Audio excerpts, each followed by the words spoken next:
आगे बढ़ते और अब बात मध्य प्रदेश की करते हैं, जहां एनआईए की कार्रवाई हुई है। 4 स्थानों पर यह कार्रवाई की गई। एनआईए ने मध्य प्रदेश समेत यूपी और बिहार में कार्रवाई की। पूर्व में पकड़ाए गए आतंकियों से पूछताछ की गई, जिसमें कई बड़े खुलासे हुए और उसके बाद इस कार्रवाई को अंजाम दिया गया।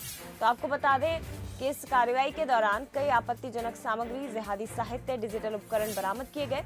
इसी साल मार्च में भोपाल से जेएमबी के आतंकी पकड़ाए थे।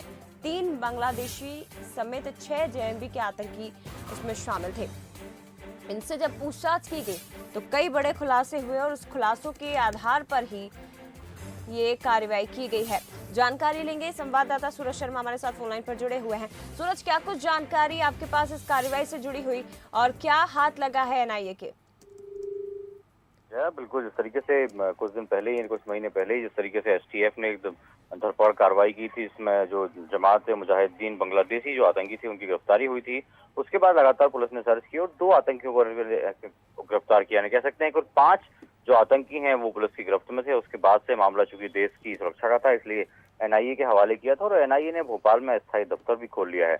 उसके बाद से लगातार एनआईए इस मामले की जांच कर रही थी कि आखिर इन 5 आतंकियों की मदद किसने की है, इन्हें आर्टिकल जो लिटरेचर है वो कहाँ से मिलता है, हथियार, पैसा, रहने का इंतजाम कौन करता है, उसको लेकर लगातार वो छानबीन कर रहे थे। इसी कड़ी में जब उनको खबर लगी कि एक स्थान पर भी कहीं इस तरीके के लोग रहते हैं, तो वहां पर भी उन्होंने दबिश दी। हालांकि जिस तरीके की दबिश दी है, वहां पर कोई व्यक्ति नहीं पकड़ाया है, लेकिन कई प्रकार की जो साहित्य सामग्री है, जो कह सकते हैं कि जो बैन सामग्री है, वो सामग्री उन्होंने पकड़ाई है, साहित्य पकड़ाया है और कुछ दस्तावेज भी पकड़ाए हैं।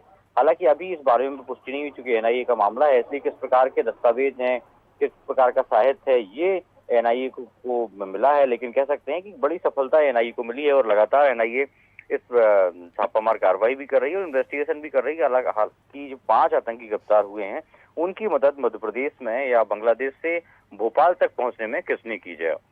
जी, शुक्रिया आपका सूरज, जानकारी साझा करने के लिए। तो जेएमबी के पकड़ाए आतंकियों से जब पूछताछ की गई तो कई बड़े खुलासे हुए और उसके बाद एनआईए ने कई जगह छापा मारा है, कई जगह कार्रवाई की गई है। मध्य प्रदेश समेत यूपी और बिहार, यहाँ पर भी कार्रवाई हुई है, जिसमें कई सामग्रियां एनआईए की टीम को हाथ लगी हैं। फिलहाल आगे और कार्रवाई की जाएगी।